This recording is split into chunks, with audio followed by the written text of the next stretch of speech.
ماں کے آنسو تھمنے کا نام نہیں لیتے اور بیٹے والد کی راہ تکتے نہیں تھک رہے۔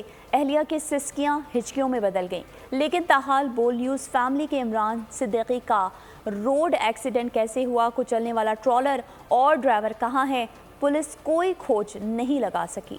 نمی سے بھری ماں کی آنکھ، آنسوؤں سے تر چہرہ، دروازے پر بیٹھے والد کی راہ تکتے کم سن بچے، اہلیہ کی سسکیوں ہچکیوں سے پورا محلہ سوگوار۔ اطمینان سے ہے تو بس صرف کراچی پولیس اور ٹریفک پولیس۔ بول فیملی کے گرافک ڈیزائنر عمران صدیقی کی روڈ ایکسیڈنٹ میں موت کو 3 روز گزر گئے۔ پولیس تاحال CCTV نکال سکی، نہ ٹرالر اور ڈرائیور کا پتہ لگا سکی۔ حسب روایت سفید کاغذوں کو پین سے سیاہ کر کے معاملے پر چپ سادھ لی۔ انصاف کے منتظر اہل خانہ بے بسی کی تصویر بنے ہوئے ہیں۔ ہیوی جو ٹریفک ہے ان کے خلاف پلیز آپ لوگ ایکشن لیں۔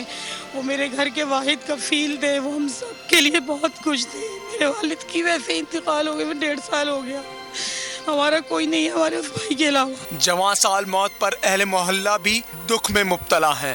رات کو 2 بجے مجھے پتہ چلا، تقریباً آفس سے کال کر کے نکلے وہ والدہ کو کہ میں آفس سے نکل چکا ہوں۔